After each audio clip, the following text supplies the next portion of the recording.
பிரேமலதா விஜயகாந்த் அவர்கள் கேப்டன் அவரோட புகைப்படத்தை யாரும் சொந்தம் கொண்ட கூடாது அப்படிங்கிற மாதிரி சொல்லியிருந்தாங்க. இல்லைனா மதுரை மாநாட்டில் கேப்டன் விஜயகாந்த் அவரோட புகைப்படமும் ஏற்றிருப்பீங்க, அப்படி தானே? அரசியலுக்கு வந்துட்டு அவன் பொது சொத்து. என் புருஷன் அது வீட்டில்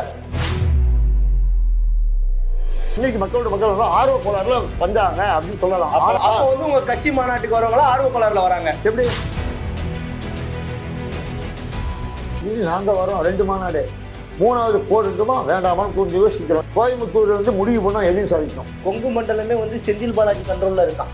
செந்தில் பாலாஜியை மீறி அங்கே ஒன்றும் பண்ண முடியாதுங்கிறாங்க.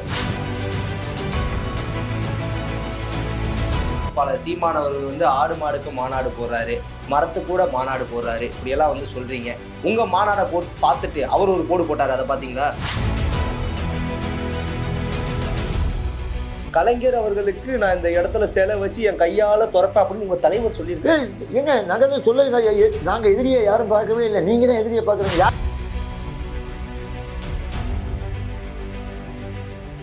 நான் ஆக்சுவலாக பிஜேபியில் இருந்தது ஃபஸ்ட்டு. அண்ணாமலை போனதுக்கப்புறம் எனக்கு விஜய் அந்த இடத்துக்கு நான் கொண்டு வந்தேன்.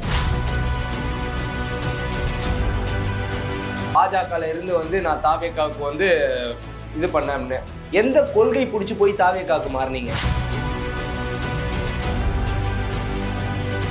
தமிழக வெற்றி கழக தலைவர் விஜய் அவர்கள் நிறைய பேசினார். கண்டிப்பா அந்த பேச்சு எல்லாம் ஒரு அரசியல் தலைவர் பேசுறது மாதிரியே இல்லை.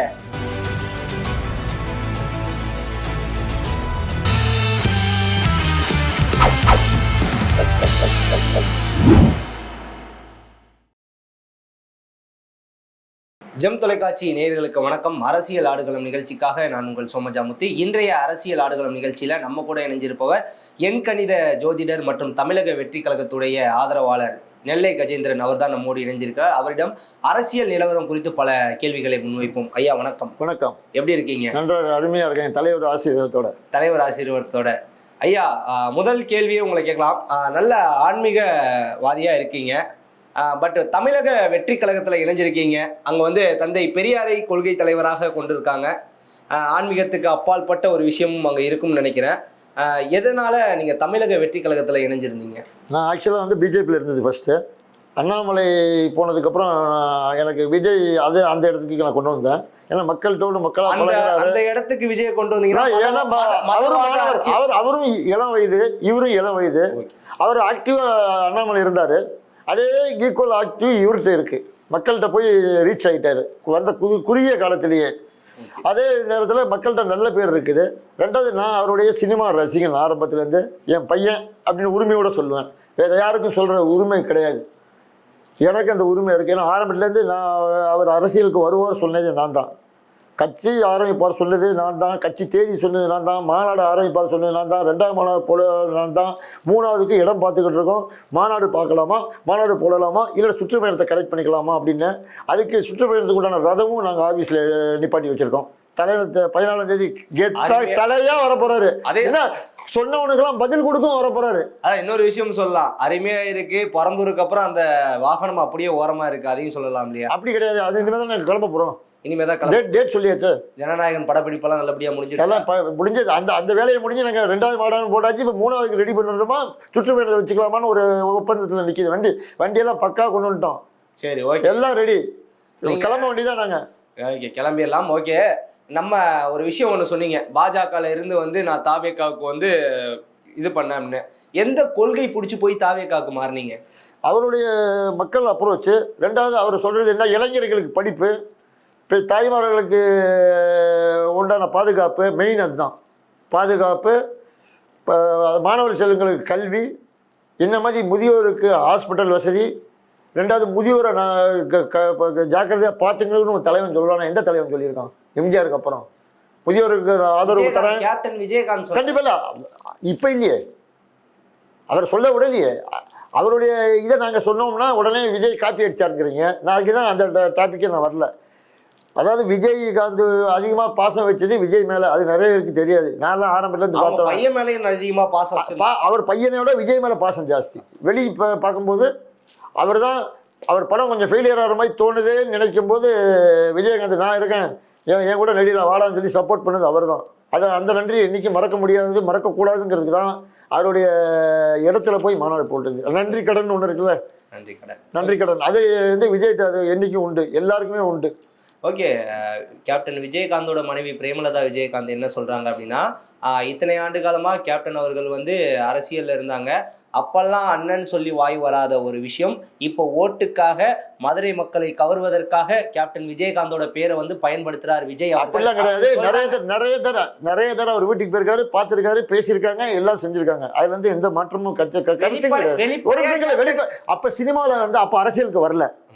நல்லா புரிஞ்சிடும். அண்ணன் அரசியல் அண்ணனுக்கு ஆதரவு கொடுத்திருக்கலாம் இல்லையா? அவர் பார்க்காம பேசாம இல்ல. ரெண்டாவது என்னன்னா, இவருக்கு அப்ப வந்து பாலிடிக்ஸ் பண்ணக்கூடாதுன்னு ஒரு நினைப்புல வந்தார். அப்படி கிடையாது. அன்னைக்கு அரசியல் கட்சிக்கு வரல. ஏதோ ஒரு ஆள்கிட்ட போய் சேர்ந்தோம், பேசணும்னா வெளியே தெரிஞ்சு அப்படின்னா என்ன பண்ணுவோம்னா சாயம் பூசிடுவாங்க. சினிமா ஃபீல்டு நடிக்க முடியாது. இல்லை அந்த சினிமா ஃபீல்டுக்கு இருந்து நடிச்சு காசு சம்பாதிச்சு தானே இப்போ அரசியலுக்கு வந்தார். காசு இல்லாமல் ஏன் வருவான்? காசு இல்லாமல் யார் வருவா? சொந்த காசு, அடுத்தவங்க காசு கொடுக்குறோம். எங்களுக்கு மிச்ச கட்சி வர மாதிரி வாயில் வடை சுட்டுட்டு வெளியிலேருந்து காசு வாங்கி கட்சி ஆரம்பிக்கல. சொந்த பைசா, சொந்த பைசா. யார சொல்றீங்க? வாயால வடை சொல்லிட்டு மத்தவங்கள்ட்ட பணத்தை வாங்கி செலவு. அவர் வாங்காம எப்படி கட்சி நடத்த முடியும்? சீமான் அவர்கள் எப்படி கட்சி நடத்த முடியும்? யார் காசு? மாநாடு போடுறீங்க, யாரு காசு? இப்போ இவர் சினிமா நடிக்கிற காசு வந்துச்சியா? உங்கள்கிட்ட காசு ஏது? உங்களுக்கு யார் கொடுக்குறா? அவரு சினிமாலாம் நடிச்சிருக்காரு. எவ்வளோ படம் நடிச்சீங்க? எங்களை மாதிரி 200 கோடி வாங்கினீங்களா? சொல்லுங்க. 200 கோடி. சீமான் அவர்களும் வந்து இப்போ சினிமா எத்தனை கோடி வாங்கி?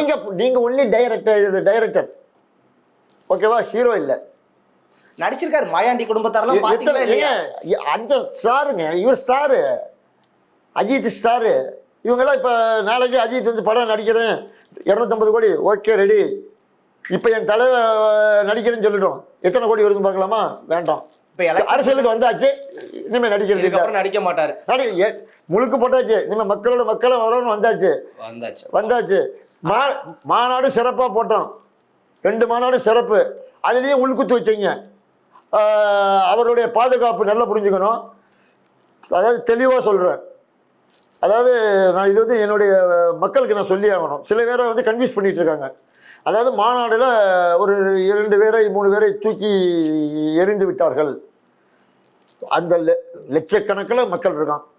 அட்லீஸ்ட் ஒரு 15 பேர் இல்லை 50 பேர் 100 பேர் ஒரு ஆள் ஏறுற போய் திருப்பி மாறி ஏறணுமா இல்லையா?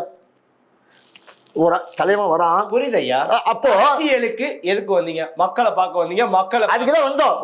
எதற்கு பவுன்சர் கேட்கல. என்னோட கேள்வி இல்லையா, உங்களோட கேள்வி. அதான் நான் சொல்ல வரேன். இப்போ அதுக்குதான் நீங்க கேட்காம நான் சொல்ல வரேன். அதாவது பாதுகாப்பு அவருக்கு வேணும். ஒரு தலைவர். இப்போ நீங்கள் சாதாரணமாக நானே போகிறேன், மாநாட்டுக்கு போயிருந்தேன், நான் யூடியூப் சேனலில் பேசுகிறேன், என்ன சூழ்ந்துட்டாங்க அப்படியே. அப்போது அந்த கூட்டத்தில் ஒரு 4-5 பேர் மாத்திரம் என்ன ரவுண்ட் பண்ணிட்டாங்க.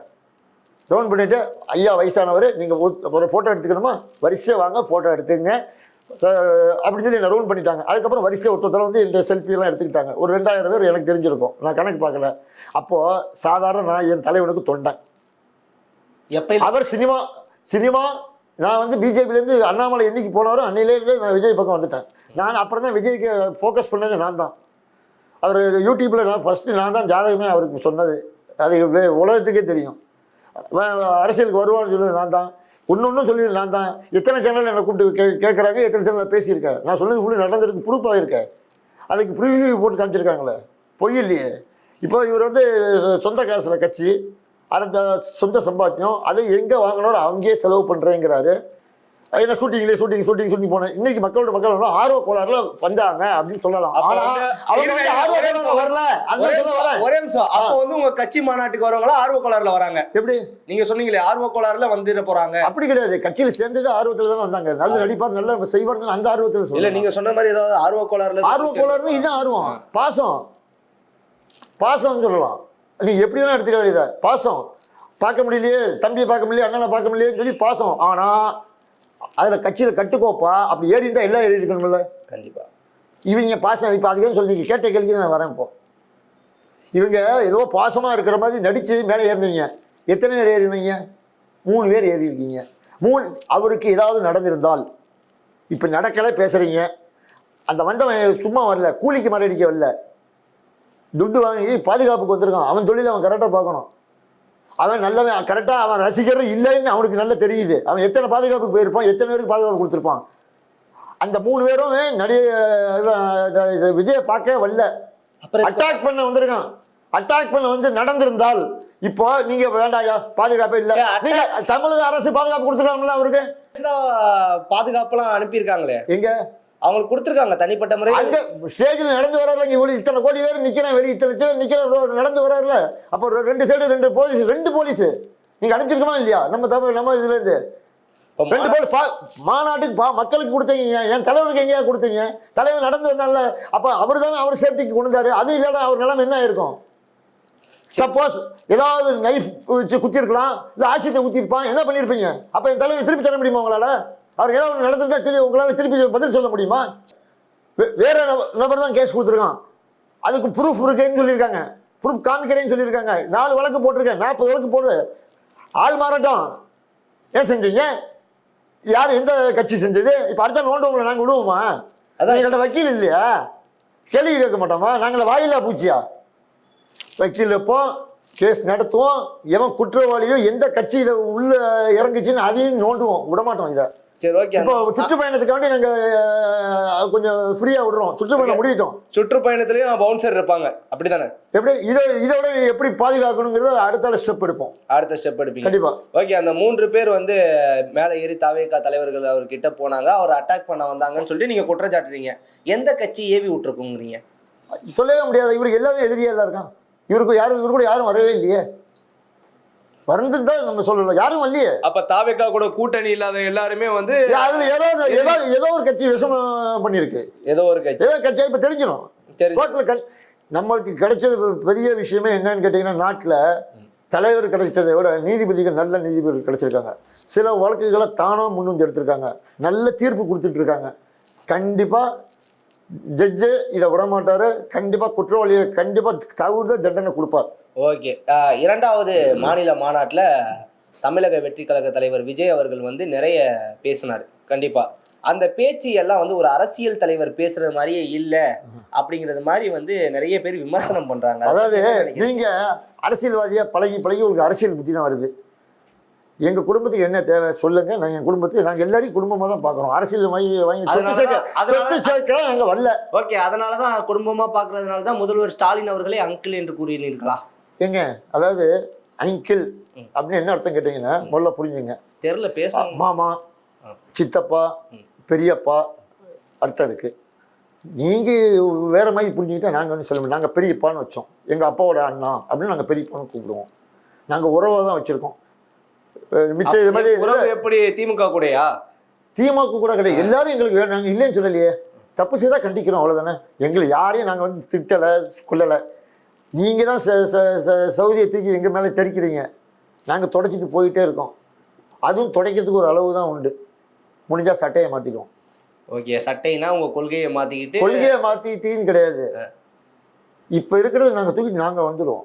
நீங்கள் வந்துடுவீங்க 2026 வந்துடுவோங்க. மக்கள் எல்லாரும் அக்செப்ட் பண்ணிட்டாங்க, எந்த பிரச்சனையும் இல்லை. இப்போ மக்களுக்கு என்ன தேவை? பெண்கள் பாதுகாப்பு வேணும், குடிக்க நல்ல குடிநீர் வேணும், குழந்தைகளுக்கு நல்ல கல்வி வேணும், தாய்மார்களுக்கு உண்டான சலுகைகள், நியாயமான சலுகைகள், இலவசம் இல்லாமல் நியாயமான சலுகைகள். இலவசங்கிறது வேற, அதிலேயே வந்து நல்லா செய்யலாமே, திருப்தியாக செய்யலாம். இலவசம் செஞ்சுட்டு இந்த டம்மியாக பண்ணுறதுக்கு இலவசமாக இருந்தாலும் குவாலிட்டியாக பண்ணுவோம். ப்ரைவேட்டில் நீங்கள் பைசா கொடுத்து பார்க்குறீங்க இல்லையா, அதுக்கும் கவர்மெண்ட் ஆஸ்பத்திரிக்கும் வித்தியாசம் இல்லையா?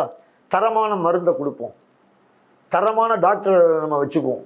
அதே மாதிரி ஆஸ்பத்திரியில் என்ன மாதிரி பெரியவங்கள்லாம் உட்காரத்துக்கு சேர் வசதியே இல்லை. போய் நாங்கள் க்யூவில் நிற்கிறோம். மாநாட்டிலையுமே இல்லை சேர் வசதி. யார் சொன்னாங்க? மாநாட்டில் சேர் இல்லைன்னா அவ்வளோ கும்பலுங்க.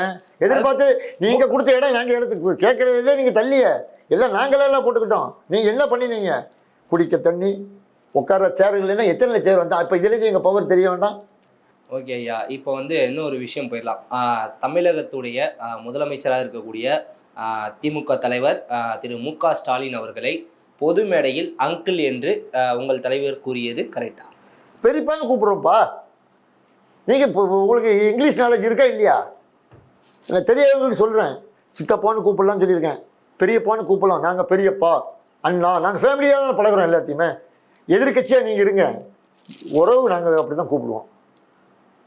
மிச்சவங்களை மாதிரி என்ன இப்படி கூப்பிடுன்னு நாங்கள் சொல்கிற அளவுக்கு நாங்கள் வச்சுக்க மாட்டோம். ஓகே. நீங்க அப்பான்னு கூப்பிட சொன்னீங்கல்ல, அப்புறம் சொல்லி நாளாகி போச்சு இல்லை, இப்போ எப்படி கூப்பிடணும்? தாத்தான் தானே நாங்கள் உங்களை கூப்பிடணும். என் தலைமை அப்படி தானே சொல்லியிருக்கணும். பையன் வந்தாச்சு, பேரன் பிறந்தாச்சுன்னா அதுக்கு என்ன அர்த்தம்? இப்போ நான் உங்கள் வீட்டுக்கு வரேன், உங்கள் பையன் என்னை எப்படி கூப்பிடுவான்? அங்கிள்னு கூப்பிடுவோம். தாத்தான்னு கூப்பிடுவான். தாத்தான் தான் கூப்பிடுவான். எங்களை விமர்சிக்காதையா. உனக்கு வேணும்னா உங்கள் கட்சியை டெவலப் பண்ண யாராக இருந்தாலும் சரி, உங்கள் கட்சியை டெவலப் பண்ணுங்க, உங்கள் கட்சி உறுப்பினர்களுக்கு தேவையானது செஞ்சு கொடுங்க. இப்போ என் தலைவன் எல்லாம் செஞ்சு கொடுக்குறானே, நீங்கள் செஞ்சு கொடு. என்ன வேணுமோ உட்காந்த இடத்துல சொல்லு, நான் செய்கிறேன். தலைவன் சொல்கிறானே, இப்போ உங்களை பார்க்க வரேங்கிறான், வரப்போகிறான் பாருங்கள். வரும்போது தெரியும். ஒன்று ஒன்று செய்யும் போதும் நம்ம கட்சியில் செஞ்சீங்களான்னு யாராவது நினச்சி பார்த்தீங்களா? அதை பார்க்க மாட்டேங்கிறீங்களா? அட்வான்ஸ் டெக்னாலஜி என்ன உண்டு அந்த ரேஞ்சுக்கு இவன் போயிட்டுருக்கான். உங்களால் ஏற முடிஞ்சால் ஏறி வாங்க, ஏற முடியலன்னா பேசாமல் பொத்திட்டு போயிடுங்க. தேவையில்லாமல் அவரை விமர்சிக்காதீங்க. ஒரு பையன் 2 வயசு தான் ஆகுது அவனுக்கு. இப்போ கட்சியாக 2 வருஷம் தான் ஆகுது. 2 வருஷத்தில் என்ன வெயிட்டுறா, என்ன கூட்டம். ஒரு மாநாடு போடு, மனுஷனுக்கு போடுன்னு மனுஷனுக்கு போடுறீங்களா ஐயா? வாயிலா ஜீவன், மாட்டுக்கு மாநாடு, இயற்கை வளம், அது வர்ண பகவான் பார்த்துக்கணும், வாயு பகவான் பார்த்துக்கணும்.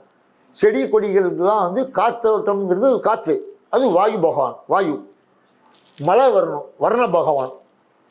வர்ண பகவான் மழை பெஞ்சு காற்று இருந்தால் செடி தானாக வளருது.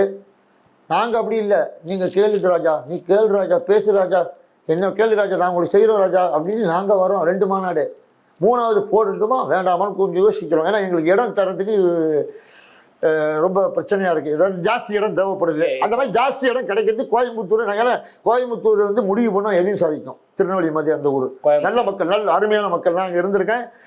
பழகிட்டா உயிரே கொடுப்பாங்க. பழகணும். ஆனால் நம்ம பழகிறது கோயம்புத்தூர் வந்து திமுக பெல்ட்டுங்கிறாங்களே, துக்கு தானே. நாங்கள் எதிரின்னு சொல்லிட்டோமா, அப்புறம் என்ன பெட்டு? நாங்கள் தான் எதிரி நீங்கன்னு சொல்லிட்டோம். நீங்கள் எங்கே போய் நாங்கள் அங்கே போகாமல் அங்கே ஜெயிக்காமல் வேறு ஊரில் ஜெயிக்கிறதா? வேறு ஊரில் ஜெயிக்கிறதான் கேட்குறேன். கொங்கு மண்டலமே வந்து செந்தில் பாலாஜி கண்ட்ரோலில் இருக்கான். செந்தில் பாலாஜியை மீறி வந்து அங்கே ஒன்றும் பண்ண முடியாதுங்கிறாங்க. ஏற்கனவே ஒரு பேர் தான் நாரி கிடக்கு. அவங்க தெரியாதா? இப்போ கோயம்புத்தூர் நான் போயிட்டு இருக்கேன், பேரே நாரி கிடக்கு. இப்போ யார் வரான்னு பார்க்கணும்ல. பெண்கள் நல்லா புரிஞ்சுங்க. பெண்கள் எங்கே கூட்டம் சேருதோ அங்கே வெற்றி நிச்சயம், யாராக இருந்தாலும் சரி. மதுரை மாநாட்டில் பார்க்கல இல்லையா? எத்தனை பெண்கள் பஸ் ஸ்டாண்டில் இருந்து கண்டக்டர் இறக்கி விட்டான். என் கண்ணால் நான் பார்த்தேன். சென்னையில் பஸ்ஸில் ஏற்ற மாட்டேன்ட்டான். ரயில்வேலையும் லேடிஸ் வண்டியில் ஏறாதான்ட்டான். லேடிஸ் இல்லை, கர்ப்பிணி பெண்கள் எங்கே போகிற கட்சிக்காரனே கேட்டோம். விஜயை பார்க்க மொத்தம் இறங்கினி, டிக்கெட்டை கேன்சல் பண்ணு. நானே என் கோச்சில் நான் 3 பேரை இறக்கி விட்டேன். தலைவன் அப்படி வர சொல்லல. டிவியில் டேரக்டாக டெலிகாஸ்ட் காமிக்கிறேன். வீட்டில் பாரு ராஜா, போ தங்கம், நீ போன்னு அனுப்பிச்சி விட்டேன். அங்கே இதாவது நடந்து உடனே அது இத்தனை பேர் செத்தான்னு வரதுக்கா? இந்த ராபோல நடந்து வந்த 3 பேர் தூக்குனதுக்கு நீங்கள் பேசுகிறீங்க, எல்லாரும் பேசுகிறீங்க. வேறு என்ன நடந்தது சொல்லுங்கள்? தப்பான விஷயம் எதாவது நடந்தது? ஏதாவது மாநாட்டில் வந்து லாரி கவுந்தது, சாப்பாடு பற்றாக்குறை, செல்போன் திருடு, சொல்லு. நீ போன மாநாட்டுக்கு அப்படி தான் சொன்னேன். நீங்கள் சொன்னது எல்லாமே அதான் முதல் மாநாட்டிலே சொல்லிட்டு அதான் அப்படின்னு சொல்கிறாங்க. இப்போ சொல்கிறா அது இல்லைன்னு நாங்கள் ப்ரூவ் பண்ண பிறகு இந்த மாநாட்டுக்கு வாயே திறக்கலை. இப்போ நீங்கள் வந்து நாம் தமிழர் கட்சி ஒருங்கிணைப்பாளர் சீமான் அவர்கள் வந்து ஆடு மாடுக்கு மாநாடு போடுறாரு, மரத்து கூட மாநாடு போடுறாரு, இப்படியெல்லாம் வந்து சொல்கிறீங்க. உங்கள் மாநாடை பார்த்துட்டு அவர் ஒரு போடு போட்டார், அதை பார்த்தீங்களா? அவருக்கு கொஞ்சம் ராமாயணம் படிச்சிருக்காரான்னு பார்க்கணும். இல்லை, யாரோட ஒப்பிச்சு நல்லது. நீ சொன்னது ராஜா, அணிலை பற்றி சொன்ன சந்தோஷம், எங்களுக்கு சந்தோஷம். நீ சொல்றது குறிப்பா ஒரு வார்த்தை சொன்னாரு, அணில் டுங்கில் டுங்கில் தான் கத்தணும், அங்கிள் அங்கிள்னு கத்தக்கூடாதுன்னாரு. அதாவது முதல்ல அவர் பேசுறத அவரே நிதானமாக கேட்கணும். அவர் பேசுறது, அதாவது அணில் வந்து நமக்கு வந்து நம்ம ராமர் வந்து வனவாசம் இருந்தார் 14 வருஷம் காட்டில். அப்போ அவருக்கு தண்ணி தாகம் ஓவராக எடுத்தது. எடுக்கும்போது இளநீ அணில் பார்த்துட்டு போய் தென்னை மரத்தில் போய் ஏறி இளநியை பறித்து கொண்டு கடிச்சு கீழே போட்டு அதை தூக்கிட்டு போய் உடைச்சி அவர் தாகத்தை தீர்த்துது. அதனால் அவர் என்ன பண்ணார், நன்றி இன்றைக்கி நன்றி மறக்கக்கூடாத மனுஷன். அந்த மனுஷன் அப்படி தடவி கொடுத்தாரு. அப்போ அந்த 3 கை வந்து அணில் மேலே வந்து நீங்கள் மேலே இப்போ அணில் ஒவ்வொரு அணில் முதுகு பார்த்தீங்கன்னா அப்படியே கோடு இருக்கும். ஒரு புனிதமான பறவை விலங்கு. இதெல்லாம் வந்து இவர் தப்பாக இவர் மாநாடும் போடுவார், தப்பாக பேசுவாரா? எதை வாயில்லா ஜீவனுங்க. அது ஒரு வாயில்லா ஜீவன் வந்து ஒரு மனுஷனுக்கு நல்லது பண்ணியிருக்கு. நீ வாயுவில்லா ஜீவன் யாருக்கு என்ன பண்ணியிருக்க சொல்லு. ஓகே, நாம் தமிழர் கட்சி ஒருங்கிணைப்பாளர் சீமான், சரி, அவரை தவிர அந்த கட்சியில் யார் பேசுகிறாங்க சொல்லுங்கள்? என் தலைவன் என் கட்சியில் எல்லாரும் பேசுகிறாங்க. அவங்க கட்சியில நிறைய பேர் பேசுறாங்க. துரைமுருகன் பேசுறாரு, களஞ்சியம் பேசுறாரு. சாட்டை துரைமுருகன் வந்து அவர் சேனலுக்கு பேசுறாரு, அவர் சேனல் டெவலப் பண்ணிக்க அவர் பேசுறாரு. பொது மேடைகள்லையும் பேசுறாரு. காணொலி பாக்குறீங்களா இல்லையான்னு தெரியல. பேச விட்டுட்டு பேச விடுறது வேற. எங்களே ஃபர்ஸ்ட் எல்லாரையும் சுதந்திரமா விடுறோம், கருத்து சுதந்திரம் ஃப்ரீயா விடுறோம். எல்லா கட்சியோட இயல்புமே வந்து அங்க இருக்க கொள்கை பரப்பு செயலாளர்கள் முதற்கொண்டு எல்லாம் பேசி முடிச்சதுக்கு அப்புறம் தான் தலைவர் பேசுவார். பேட்டி யாருக்கெல்லாம் கொடுப்பாங்க? பேட்டி கொடுக்குறது இவர் மட்டும் தானே கொடுக்குறாரு. பேட்டி வெளியில நிறைய மைக்கு எவனும் போக மாட்டேங்கிறீங்களே நீங்க. யூடியூப்காரன் யாரும் பைக்கு அவங்கள தவிர சீமானை தவிர எங்கேயும் போக மாட்டேங்கிறீங்களா? எங்கள்கிட்ட எல்லாத்தையும் வரணும். இப்போ நான் பேசல, நான் ஒரு தொண்டன், அடிமட்ட தொண்டன். தொண்டர்கள் பேசுறீங்க, தலைவர் எப்ப பேசுவாரு? நிறைய பேர் தலைவர் தான் மாநாடுல பேசினாரு, இப்ப சுற்றுப்பயணம் வராரு. உங்களுக்கு என்ன செய்யல? ஆட்சிக்கு வந்தவனே கம்முன்னு கிடக்குறான். நாங்க என்ன ஆட்சிக்கே வரல, ஆட்சியில இருக்கிறவங்களே வாயே திறக்கல. துணை முதலமைச்சருக்கு கொடுத்தீங்க, எங்க வெளியே வந்தாரு சொல்லுங்க? வீட்டுக்குள்ள இருக்காரு, வெளியே வந்தாரா சொல்லுங்க? வெளியே வருது. அப்பாவால முடியல, நான் ஒத்துக்கிறேன். ஏஜ் ஆயிடுச்சு, முடிஞ்சிச்சு, நான் இல்லை மறுக்கவே இல்லை. அவருடைய உழைப்பு கண்டிப்பாக உழைப்பு. இளைஞர் அணியிலேருந்து நான் அவரை பார்த்துருக்கேன். அதில் நான் ஒரு கட்சியில் அவர் எதிர்கட்சி அப்பாவால் முடியலன்னு கிடையாது. இப்போ முதல்வர் ஐயா வந்து சுற்றுப்பயணம் போயிருக்காரு நம்ம இன்வெஸ்ட் பண்ணுறது. ஏன் அப்போ நீங்கள் இப்போ இவர் போக வேண்டியதானே, இவரை ட்ரெயினே போக வேண்டியதானே? உதயநிதி போட்டுமே விடுங்களேன் ஐயா. பொதுவாக எல்லாம் தலை இருக்கும்போது வாழாட அப்படிலாம் இல்லை. இப்போ எனக்கு வயசாயிடுச்சு, எனக்கு பையன் இருந்தான்னா நான் ஒதுங்கிடுவேன். நாங்கள் அப்படிதான் அப்ப நீங்களும் குடும்ப அரசியலுக்கு ரெடி ஆயிட்டீங்க. குடும்ப அரசியல் இல்லை, குடும்பம் மாதிரி நம்ம இருக்கணும்னு சொன்னோம். குடும்ப அரசியல் நான் முதலே சொல்லிட்டேன், குடும்ப அரசியல் கிடையாது. குடும்பம் வேற, குடும்ப அரசியல் வேற. நாங்கள் வந்து குடும்பத்தோட வரிசை விஜய்க்கு அப்புறம் விஜய் பையன் வாய்ப்பே அந்த சீனுக்கே கிடையாது. அவருக்கு பொழப்பு வேற, பொழப்பு அவருக்கு இருக்கு, பண்ண முடியும், தெம்பில் வந்தார். நீங்கள் ப்ரொடக்ஷன் ஆரம்பிச்சிங்க, சினிமா ப்ரொடக்ஷன். அதில் பப்பு வேகலை முடியலைன்னு சொல்லி அரசியலுக்கு நீங்கள் வந்தீங்க. அதே மாதிரி இவர் அரசியல் இது சினிமாவில் இருந்தால் இவரை டார்ச்சர் பண்ணுவீங்க. எங்கிட்ட பார்த்தா நான் படம் பார்த்து நான் முடித்தாதான் இந்த படத்தை வெளியிடுவேன், எல்லா படமும் எங்கிட்ட தான் வரணும் நீங்கள் ரூல்ஸ் போட்டீங்க. உங்கள் சங்காத்தமே எங்களுக்கு வேண்டாம். உங்கள்கிட்ட நீ படம் பார்த்து நீ ஓகே ஆகி அதுக்கப்புறம் நீ தூணு காரித்து போன பிறகு அடுத்த வண்ட போகணுமா? அப்படி எனக்கு தேவையில்லை. நான் உன் இடத்துக்கு நான் வராண்டாலும் சிங்கம் தைரியமாக வந்து நிற்கிறான். பாராட்டுமா இல்லையா? அதே சிங்கம் பழைய காணொலி ஒன்று பார்த்தேன் நான் ரீசெண்ட் டைமில். கலைஞர் அவர்களுக்கு நான் இந்த இடத்துல சிலை வச்சு என் கையால் துறப்பேன் அப்படின்னு உங்கள் தலைவர் சொல்லியிருக்கேன். ஏங்க நாங்கள் சொல்ல, நாங்கள் எதிரியை யாரும் பார்க்கவே இல்லை, நீங்கள் தான் எதிரியை பார்க்குறீங்க. யாரா தலைவங்க? ஒரு நாட்டுக்கு முதலமைச்சர் ஒரு காலத்தில் இருந்தார், பாராட்டுறோம். என்ன தப்பு? என்னங்க தப்பு? நாங்கள் தாத்தா நாங்கள் எதிரி கட்சியை நீங்கள் வச்சுங்கய்யா. நாங்கள் உங்கள் தலைவரை தான் ஐயா சொல்றாரு. அதுதான் சொல்றேன், இறந்துட்டாவுக்கும் தாவேக்காவுக்கும் மட்டும்தான் போட்டி என்று சொல்லலைங்க. உறவு முறையில் தாத்தாங்க, கட்சி வேற, உறவு முறையில் தாத்தா தான். அதை நாங்கள் மறுக்கவே. அப்போ சொந்தக்காரங்க தான். சொந்தக்காரங்க கிடையாது. தாத்தாங்கிறது யாரை வேணா கூப்பிடலாம், வயசான யாரை வேணா பிடிச்சவங்களை கூப்பிடலாம். இந்த காஸ்ட் அந்த காஸ்ட். உங்க கொள்கையில் இருக்க தமிழ் தேசியம் இது குடும்ப அரசியல், குடும்ப இதாக கொள்கை தான். நாங்கள் வந்து இன்னொருத்தருக்கு ஒன்றும் இவனுக்கு ஒன்றும் இல்லை. செம்ம பங்கு. அப்பாவுக்கு உண்டானது தான், பையனுக்கு அதே தான், தங்கச்சிக்கும் அதே தான், பாட்டிக்கும் அதே தான். ஏன்னா நாங்கள் வந்து குடும்பமாக இருக்கணும், சண்டை போடக்கூடாது, ஒருத்தருக்கு ஒருத்தர் அட்ஜஸ்ட் பண்ணணும். எதுலேயும் அட்ஜஸ்ட்மெண்ட் இருக்கணுங்க வாழ்க்கையில். வாழ்க்கை கண்டிப்பாக. இப்போ என் தலைவனுக்கு நான் இறங்கி வரலையா, பேசலையா? அவர் எங்களுக்காண்டி இறங்கி வந்து செய்யலையா? ஓகே ஐயா, நீங்க சொல்ற மாதிரியே இது பண்ணலாம். நான் சீமான் அவர்கள் சொன்ன ஒரு சில விஷயங்களை வந்து சொல்றேன், அதுக்கு உங்ககிட்ட பதில் இருந்தா சொல்லுங்க. என்ன ஒரு விஷயம்னா, பிறப்பிற்கும் எல்லா உயிருக்கும் சீமான் தான் அந்த கொள்கையை எடுத்தாராம். அடிப்படையில் அவர் சொன்ன ஒரு விஷயம், என்னோட கொடி நிறங்களை வைத்து அவங்க ஒரு கொடியை ஆரம்பிச்சிட்டாங்க. நான் என்னென்ன கொள்கைகளை எல்லாம் இது பண்றேனோ அண்ணன் என்ன பேசுறானோ அதை தம்பி பேச ஆரம்பிச்சுட்டார் அப்படிங்கிற மாதிரி மொத்தமா நீங்க காப்பி அடிக்கிற மாதிரி. இப்போ கடைசி என்ன சொன்னீங்க? ஏதோ உறவு சொன்னீங்களா? அதான் அண்ணன் அந்த உறவு விட்டு அவரை வட சுடுவார் அவர் சொல்றது சொல்ல வரேன். ஒரு நிமிஷம் சொல்ல வரேன். திருக்குறள் யாருக்குங்க சொந்தம்? அது உலக பொதுமறை, எல்லாருக்கும் சொந்தம். இப்போ அவர் சொன்ன டைலாக் யாருக்கு சொந்தம்? அவருக்கு சொந்தமா? எழுத்துக்கள் இருக்குல்லையே, அனைத்தும் எழுத்துக்கள் எழுதுறோமே அனைத்தும் அனைவருக்கும் சொந்தம்.